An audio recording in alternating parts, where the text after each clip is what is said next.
Okay, so BBC பார்ப்போம் இன்னைக்கு. Bro, உங்களுக்கு என்ன டவுட்ஸ் இருக்கா? மணி, மதன், ஐஏஎம் ப்ராக்டிஸ் பண்ணீங்களா? வீட்டில் ப்ராக்டிஸ் பண்ணீங்களா? ப்ரோ கேட்கல, என்ன சொல்றீங்க? டிராப் ஆகுது. உங்க வாய்ஸ் பிரேக் ஆகி தான் வருது. உங்க வாய்ஸ் பிரேக் ஆகுது. எனக்கு ஒரு நாள் எந்த பிரேக் ஆகுது? ஆக்சுவலா எனக்கு சிக்னல் லோவா இருக்குது. போன்ல தான் கனெக்ட் பண்ணிருக்கேன். என் வாய்ஸ் பிரேக் ஆச்சுன்னு சொல்லுங்க. ஓகேங்களா?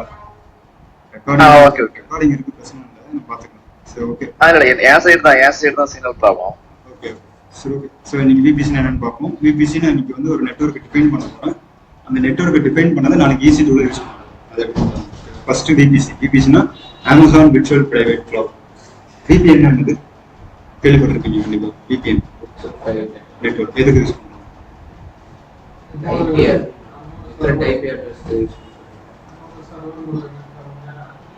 புரியல.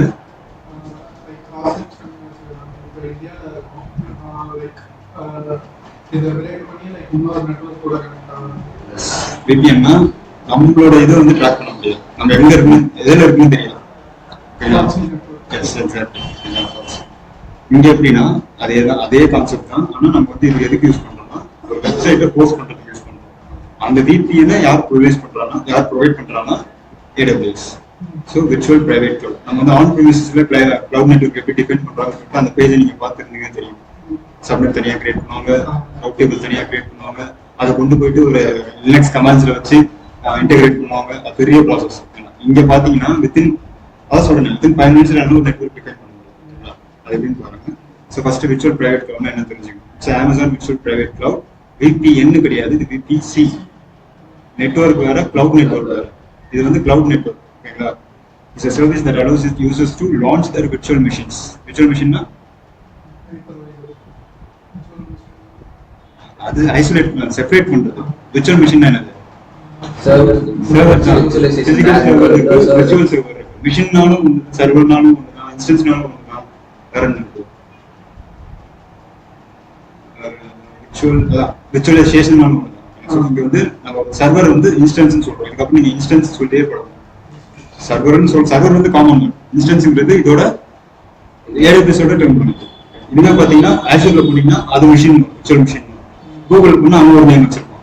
ஸோ இங்க வந்து instance in a protected as well as isolated virtual environment. இப்போதான் நீங்க சொல்றது isolation.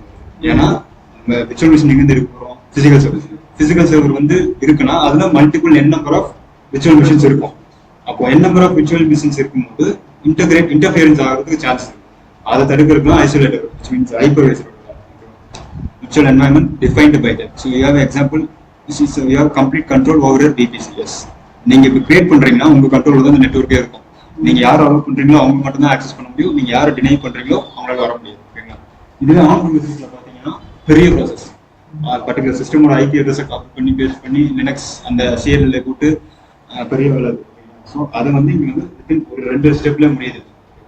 So VPC from creation to customisation and even deletion. Yes, இதெல்லாம் வந்து சிம்பிளிஃபை ஆகணும்னா டக்குன்னு என்னால் பண்ண முடியும். சப்போஸ் எனக்கு அப்ளிகேஷன் ரன் ஆகிட்டு இருக்கு, எனக்கு வந்து நெட்வொர்க்ல ஒரு மாடிஃபிகேஷன் இருக்கு, நான் சேஞ்ச் பண்ண போறேன்னா என்னால் வந்து அதை பிரேக் பண்ணாமலே போய் சேஞ்ச் பண்ண முடியும். ஆன் ப்ரிமிஸ்ல பாத்தீங்கன்னா ஸ்டார்ட் டவுன் பண்ணிட்டு ஒரு மெயின்டெனன்ஸ் எடுத்து தான் நீங்க அதுக்குள்ள கையை வைக்க முடியும். ஓகேங்களா? என்னன்னா ஏன்னா அது மோனோலித். ஒன்னு அஃபெக்ட் ஆச்சுன்னா மொத்தமே காலி. இது அப்படி கிடையாது. Micro services. நீங்க ஒரு சர்வீஸ்ல நெட்வொர்க்ல இஷ்யூவா VPC மட்டும் போய் நீங்க வந்து ட்ரபிள் ஷூட் பண்ணணும். அதனால மற்றது வந்து அஃபெக்ட் ஆகாது. It's applicable to organizations where the data is scattered and needs to be managed. அதுதான். ஸோ ஒரு ஆர்கனைசேஷன் எடுத்தீங்கன்னா டேட்டாஸ் வந்து ஒரே சிஸ்டம்ல இருக்குன்னு சொல்ல முடியாது. மல்டிபிள் சிஸ்டம் இருக்கும். மல்டிபிள் சிஸ்டம் என்ன இருக்கும்? மல்டிபிள் சர்வர்ஸ் இருக்கும். மல்டிபிள் சர்வர்ஸ் யார் மெயின்டைன் பண்ணுவாங்க? டெவலப்மெண்ட் டீமோ இல்லை ஆப்ரேஷன்ஸ் டீமோ, அதுக்குள்ள இருக்கிற டெவலப்பர்ஸோ இல்லை டெஸ்டர்ஸோ இல்லை நம்ம வந்து டெவலப்ஸ் இன்ஜினியர்ஸோ ஒர்க் பண்ணிட்டு இருக்கோம். அப்போ வந்து டேட்டா வந்து பார்த்தீங்கன்னா டிஃப்ரெண்ட் சிஸ்டம்ல இருக்கு. அது மொத்தமா ஒரே நெட்வொர்க்ல கொண்டு வரது அந்த VPC-யோட வேலை. ஓகேங்களா? So where the data is scattered and needs to be managed well. So in other words, VPC enables us to select the virtual address of your private cloud. Which means நான் தான் என்னோட சர்வருக்கு IP-யை இந்த ரேஞ்சில் இருக்கணும், இந்த ரேஞ்சில் தான் நான் கிரியேட் பண்ண போகிறது நான் டிஃபைன் பண்ணிக்கலாம். டெமோ வரணும் பாருங்க. We can also define all the subconstituents. Subconstituentsனா இப்போ நான் வந்து ஒரு நெட்வொர்க் கிரியேட் பண்றேன். அது என்னோட மெயின் நெட்வொர்க்ல சப் நெட்வொர்க் தான் ஒரு சர்வர் படம். மெயின் நெட்வொர்க் தான். அந்த நெட்வொர்க்ல எனக்கு 10 சப் நெட்வொர்க் அந்த 10 சப் நெட்வொர்க் வச்சு நான் என்ன பண்ண 10 இன்ஸ்டன்ஸ் கிரியேட் பண்ணுவேன். 10 சர்வர் லான்ச் பண்ணி 10 டிஃப்ரெண்ட் யூசர் சிஸ்டம் வந்து நான் கொடுக்க முடியும். அதை என்னால மேனேஜ் பண்ண முடியும். ஓகேங்களா? அது மாதிரி மேனேஜ் மீன்ஸ் டிராஃபிக் ரவுட் பண்றது, இன்டர்நெட் டிராஃபிக்னா இப்போ நான் வந்து கிக்ஸ் ஃபார் கிக்ஸ் யூஸ் பண்றோம். என்ன மாதிரி எத்தனை பேர் யூஸ் பண்ணுவோம்? இப்போ என்னோட ஐபி அட்ரஸ் வேற, இப்போ உங்களோட ஐபி அட்ரஸ், நம்ம 2 பேருமே இந்த வெப்சைட்டை யூஸ் பண்றோம். அப்போ என்ன எப்படி அலோவ் பண்ணுது? Using protocols. அதில் incoming traffic, outgoing traffic இதை பேஸ் பண்ணி தான் பண்ணும்போது அதான் இப்போ டெமோ பார்க்கணும். ஓகேங்களா? லைக் சப்நெட் ரொம்ப இம்பார்ட்டன்ட். மாஸ்க் அட்ரஸ்னா என்ன, ஜோன்னா என்ன, அதுக்கப்புறம் ரவுட் டேபிள்னா என்ன, கேட்வேனா என்ன, அதுக்கப்புறம் செக்யூரிட்டி குரூப்ஸ்னா என்ன, எல்லாமே பார்ப்போம். ஓகேங்களா? அப்புறம் பப்ளிக் ஐபி. ஓகேங்களா? பப்ளிக் ஐபினா என்ன, அதாவது நீங்க ஐபி டிஃபைன் பண்ண நெட்வொர்க் வச்சு தான் நீங்க ஐபி டிஃபைன் பண்ண போறீங்க. ஸோ அதை எப்படி பண்றது? So you can place the necessary resource and manage access to resource in the VPC and private area of Amazon that we control. Okay okay. So என்ன சொல்றதுன்னா, நம்ம அக்கௌண்ட் கிரியேட் பண்ணும்போது டிஃபால்ட்டாக எல்லா ரீஜன்லையும் விபிசி டிஃபால்ட்டாக ஒன்று கிரியேட் ஆகும். நீங்க வேணும்னா அதை மாடிஃபை பண்ணிக்கலாம், இல்லைன்னா நான் புதுசாக கிரியேட் பண்ண அதான் யூஸ் பண்ண போறேன். நான் ஒரு விபிசி கிரியேட் பண்ணேன், அதை நீங்க டெலிட் பண்ணாதீங்க. நீங்க வந்து தனியா உங்க நேம் ஒன்று வச்சு ப்ராக்டிஸ் பண்ணுங்க. ஏன்னா இந்த விபிசி தான் நான் கடைசி செஷன் முடிவு வரைக்கும் யூஸ் பண்ண போறேன். எங்க டெவாப்ஸ் முடிவு வரைக்கும் இந்த விபிசி தான் யூஸ் பண்ணுங்க. இப்போதான் உங்களுக்கு தெரியும் ஒரு நெட்வொர்க்கை நீங்க எங்க ஸ்டார்ட் பண்ணி எங்க கொண்டு போய் முடிச்சிருக்கீங்க. அந்த ப்ரோ தெரியும்னா என்னோட விபிசி டெலிட் பண்ணாதீங்க, கை வைக்காதீங்க, ரெஃபரன்ஸ் பண்ண வச்சுக்கிட்டோம். மற்றபடி நீங்க ப்ராக்டிஸ் பண்றது எல்லாமே உங்களுடைய நேம் போட்டு அதை கிரியேட் பண்ணி டெலிட் பண்ணுங்க.